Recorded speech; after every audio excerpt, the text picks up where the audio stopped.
Hi everyone, कैसे हैं आप सभी। उम्मीद करता हूं कि आप सभी बहुत ही अच्छे होंगे और अच्छे से अपनी तैयारी स्टार्ट कर चुके होंगे।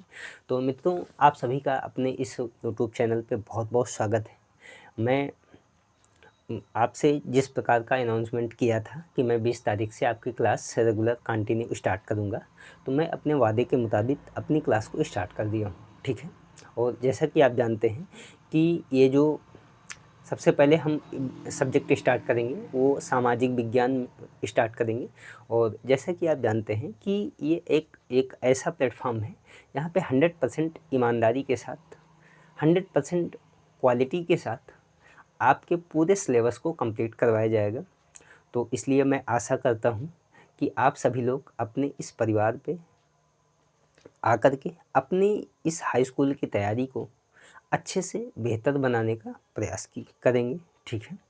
तो बिना किसी देरी के मैं जो है सीधे टॉपिक पे आऊँगा, क्योंकि जानते हैं कि हमारी एक आदत है कि मैं फालतू समय ज़ाया नहीं करता हूँ, ठीक है। तो बस एक छोटी सी रिक्वेस्ट है कि आप इस चैनल पे अच्छे से क्लास कीजिए। निःशुल्क क्लास है, एक भी रुपए आपको देने की ज़रूरत नहीं है। और आप जानते हैं कि एकदम 100% बेहतरीन क्वालिटी के साथ और अच्छी क्वांटिटी के साथ मैं इस क्लास की ओपनिंग कर रहा हूँ। ये नए सत्र का आगाज़ हो चुका है। अच्छे से आप भी पढ़ें, आप अपने यार दोस्त को ये इस क्लास को शेयर करें, ठीक है। यदि कंटेंट आपको अच्छा लगे तो कमेंट में आप मैसेज यानी कि कमेंट ज़रूर करें। इतनी मैं आपसे उम्मीद कर रहा हूँ, ठीक है। तो हम लोग सीधे टॉपिक पे आते हैं। जैसा कि हमने कल की क्लास में हमने सिलेबस के बारे में डिस्कशन किया था, सोशल साइंस यानी कि सामाजिक विज्ञान के सिलेबस के बारे में। तो एक बार फिर से बता दे रहा हूँ कि ये जो सामाजिक विज्ञान है, इस सामाजिक विज्ञान में 4 सब्जेक्ट हैं। पहला जो सब्जेक्ट है वो है इतिहास, और जो दूसरा सब्जेक्ट है वो है आपका भूगोल, और ये जो तीसरा सब्जेक्ट है आपका ये है नागरिक शास्त्र। जबकि चौथे सब्जेक्ट की बात करूं तो ये है आपका अर्थव्यवस्था, या अर्थशास्त्र भी लिख के देगा तो कोई टेंशन वाली बात नहीं। तो जैसा कि आप जानते हैं कि सोशल साइंस में एक नहीं 4 सब्जेक्ट हैं, history, geography, polity and economy. तो हम जो है थोड़ा सा अलग तरीके से पढ़ाते हैं। अलग तरीके से मतलब ये है कि हम उस तरीके से पढ़ाते हैं कि जिस तरीके से चीज़ें आपको थोड़ा सा अच्छे तरीके से समझ में आए, ठीक है। क्योंकि हिस्ट्री और ज्योग्राफी, इसके अलावा पॉलिटी और इकोनॉमी, ये जो चारों सब्जेक्ट हैं ये एक ऐसे सब्जेक्ट हैं जो एक दूसरे को कॉम्प्लीमेंट करते हैं। तो इसलिए हिस्ट्री को समझने के लिए ज्योग्राफी को समझना बहुत आवश्यक है। ज्योग्राफी में हम हर जगह पे मैप का यूज करेंगे, और जैसा कि आप जानते हैं कि आपके एग्ज़ाम में 10 नंबर के क्वेश्चन ऐसे आते हैं जो मैप बेस यानी कि मैपिंग पर आधारित होते हैं, मानचित्र पर आधारित क्वेश्चन होते हैं। तो हम प्रारंभ में ही ये प्रयास करेंगे कि आपको मैप की एक बेहतर समझ बने, ठीक है। तो सबसे पहले हम लोग हिस्ट्री नहीं पढ़ेंगे, सबसे पहले हम ज्योग्राफी यानी कि भूगोल को स्टार्ट करेंगे। जैसा कि हमने कल सिलेबस के बारे में आपको बता ही दिया था कि इतिहास का क्या सिलेबस है, यानी कौन कौन से चैप्टर पढ़ने हैं। भूगोल का क्या सिलेबस है, कौन कौन से चैप्टर पढ़ने हैं, ये सारी चर्चा हमने कल वाली क्लास में कर दी है। तो आज सीधे हम लोग टॉपिक पे आते हैं, और सबसे पहले जो सब्जेक्ट उठाएंगे वो भूगोल उठाएंगे, यानी कि ज्योग्राफी उठाएंगे।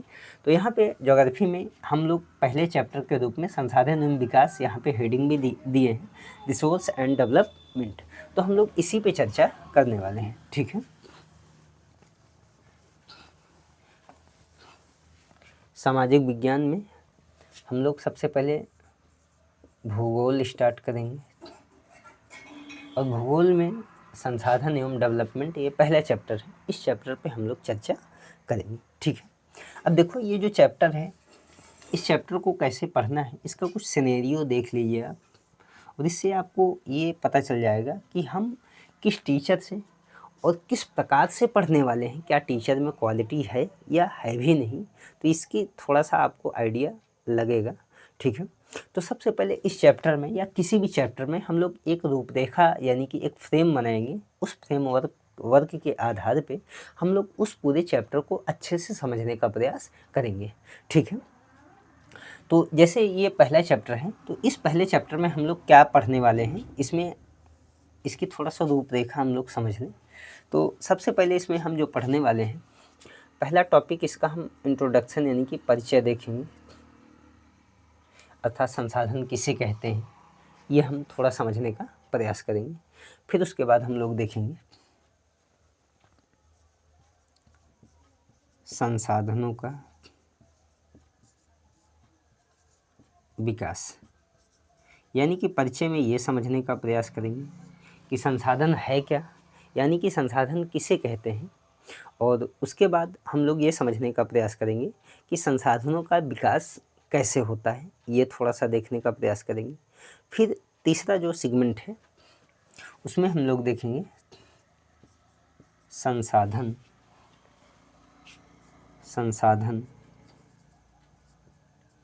नियोजन, ये हम लोग देखेंगे संसाधन नियोजन। और संसाधन नियोजन के बाद हम लोग अगला जो सेगमेंट पढ़ेंगे उसमें पढ़ेंगे भूमि संसाधन, पढ़ेंगे भूमि संसाधन। तो परिचय, फिर संसाधनों का विकास, फिर संसाधन नियोजन, और संसाधन नियोजन के बाद भूमि संसाधन पढ़ेंगे। फिर हम लोग पढ़ेंगे भूमि निम्नीकरण, भूमि निम्नीकरण एवं संरक्षण, ये पढ़ेंगे। ठीक है, और इसके बाद जो अगला टॉपिक होगा हमारा वो होगा मृदा संसाधन। इस टॉपिक को हम लोग पढ़ेंगे, और मृदा संसाधन के बाद हमारा जो एक अगला टॉपिक है वो आपका लास्ट टॉपिक है, वो है मृदा अपरदन एवं संरक्षण। मृदा अपरदन एवं संरक्षण। तो उम्मीद है कि यहाँ तक चीज़ें आपको समझ में आई होंगी, और इससे आपको थोड़ा सा आइडिया लग ही गया होगा कि मैं इस सब्जेक्ट को कितनी गहराई में और किस तरीके से पढ़ाने वाला हूँ, इसकी आइडिया आपको मिल गई होगी। ठीक है, तो विश्वास करके आप, ये आपका परिवार है, आपका चैनल है, और आप अपने इस परिवार पर, आप अपने इस चैनल पे आकर के एक बेहतरीन तैयारी कीजिए। और ये गारंटी के साथ मैं कह रहा हूँ कि पूरे यूट्यूब पे सबसे ज़बरदस्त क्लास आपको आपके परिवार पे मिलने वाली है। तो आप अच्छे से तैयारी कीजिए इस चैनल के माध्यम से, और अपने यार दोस्त नात रिश्तेदार को भी इस चैनल के बारे में आप ज़्यादा से ज़्यादा शेयर कीजिए और बताइए। ठीक है, आप एकदम ये विश्वास मान के चलिए कि इससे बेहतरीन कंटेंट आपको शायद ही किसी चैनल पे देखने को मिले, और वो भी फ्री ऑफ कॉस्ट।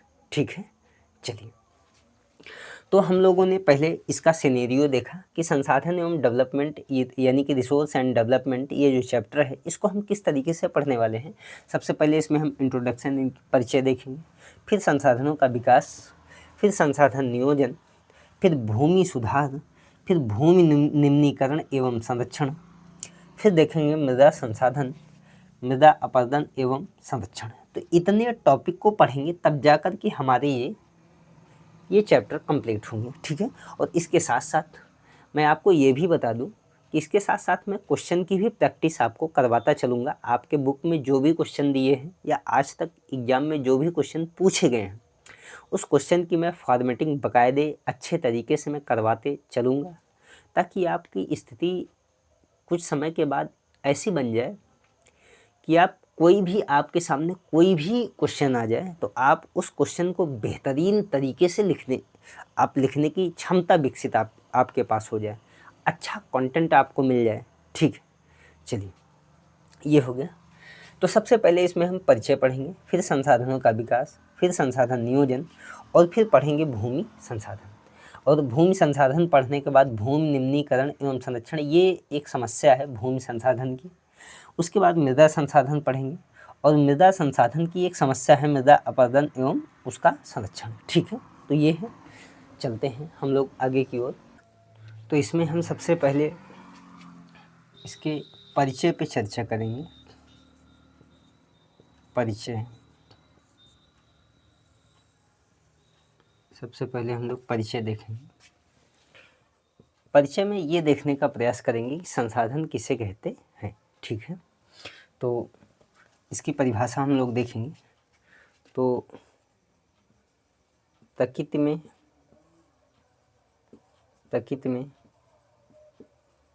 पाई जाने वाली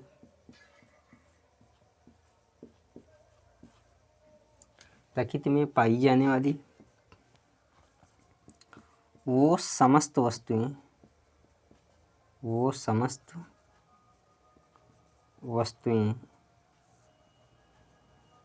जिनका उपयोग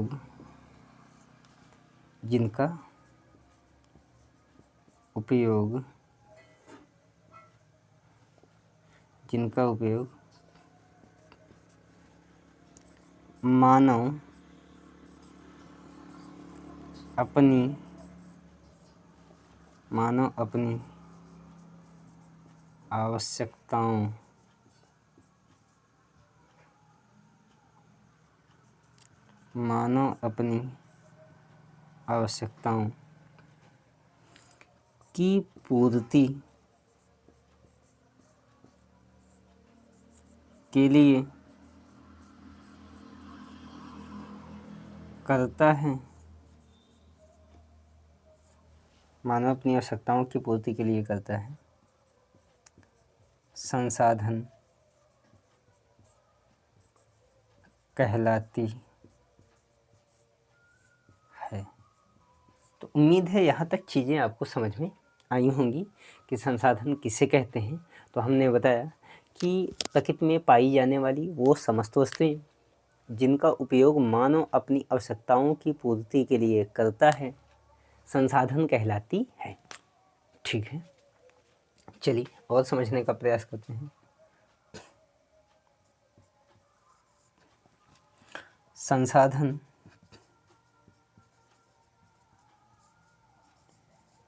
किसी भी देश के आर्थिक विकास के लिए आवश्यक है। आर्थिक विकास के लिए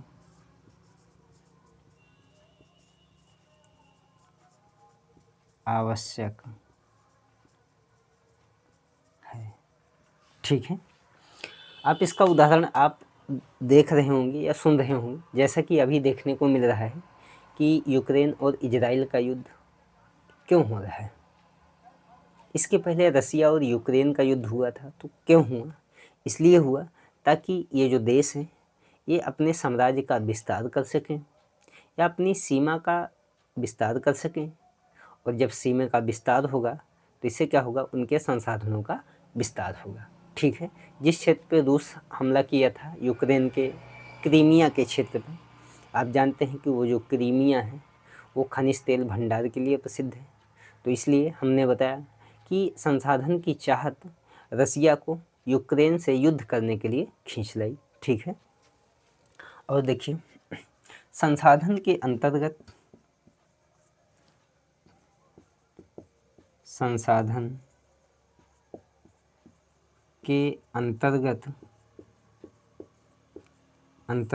क्या क्या शामिल होता है? मिट्टी यानी कि मृदा, जलवायु,